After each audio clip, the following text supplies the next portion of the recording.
Hello gentleman, this is Mohan. आज मैं share करने वाला हूँ चिंता छोड़ो सुख से जियो बुक समरी। इस बुक के ऑथर डेल कार्नेगी जी हैं। तो चलिए शुरू करते हैं। सच्ची तारीफ करें और कामयाबी को चूमें। अगर आपको नींद आ रही है तो उठो और कुछ करो, बजाय लेटे रहने और चिंता करने की। नींद की कमी नहीं, चिंता आपको नुकसान पहुँचाती है। अमेरिकी लेखक सिगमंड फ्रॉइड ने कहा था, किसी भी कार्य को करने के पीछे आदमी की दो मूल इच्छाएं होती हैं। पहला, महान बनने की इच्छा। दूसरा, समाज में इज्जत पाने की इच्छा।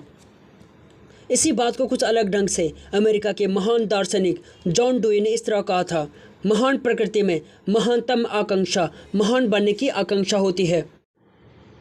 इस पूरे संसार में एक ही तरीका अपनाकर ही हम किसी से कोई भी काम करवा सकते हैं। सोचिए वो क्या है। ये आसान तरीका है उस खास आदमी में उस खास काम को करने की इच्छा जागृत करना। याद रखें, इसके अलावा और कोई दूसरा तरीका नहीं है दूसरों से काम करवाने का। हाँ, ये अलग बात है कि आप किसी के सीने पर बंदूक तानकर बैठ जाएं और उसे अपनी घड़ी आदि निकालने के लिए कहने लगें, या फिर अपने से नीचे के कर्मचारी को नौकरी से निकाल देने की धमकी देकर उससे कोई भी काम करने के लिए विवश कर सकते हैं। एक बच्चे से आप कोई भी काम जबरन नहीं करवा सकते हैं।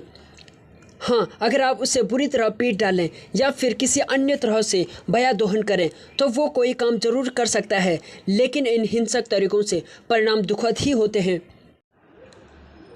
एक बार अब्राहम लिंकन ने अपने एक पत्र की शुरुआत इस तरह की थी, हर किसी को अपनी तारीफ अच्छी लगती है। विलियम जेम्स ने इस बात को कुछ इस तरीके से कहा, हर आदमी मन की गहराई से यही चाहता है कि उसे तारीफ मिले, उसे सराहा जाए, और इस बात का भी वही अर्थ है जो फ्रॉइड डुई ने कही थी।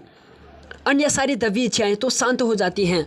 सिर्फ यही मानवीय भूख है जो अस्थायी है, और वो दुर्लभ आदमी जो लोगों की इस तारीफ की भूख को संतुष्ट करने में सफल हो जाता है। लोग पूर्ण रूप से उसकी मुट्ठी में बंद हो जाते हैं। दूसरे लोग उससे इतना प्रेम करने लगेंगे कि उसके शव को दफनाने वाले तक उसकी मौत पर शोक मनाएंगे।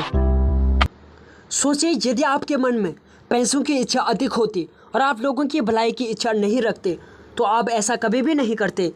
या फिर आपने रेड क्रॉस में ये चंदा इसलिए दे दिया हो कि इनकार करने में आपको लज्जा अनुभव हो रही हो, या फिर किसी आदमी ने आपको ऐसा करने के लिए प्रोत्साहित किया हो। लेकिन ये बात तो निश्चित है कि आपके द्वारा रेड क्रॉस में दिया गया चंदा आपकी चाहत का ही एक हिस्सा था। अब जब भी आप किसी से कोई भी काम करवाना चाहें तो इस बात को सदैव याद रखें। उदाहरण के लिए, यदि आपका बच्चा सिगरेट पीता है और आप उसकी सिगरेट छुड़वाना चाहते हैं तो उसे डांटिए फटकारिए नहीं, उसे 10 बातें भी मत सुनाइए। ये मत बताइए कि आप क्या चाहते हैं। आप उसे समझाइए कि अगर वो सिगरेट नहीं छोड़ेगा तो बास्केटबॉल टीम का हिस्सा नहीं बन पाएगा।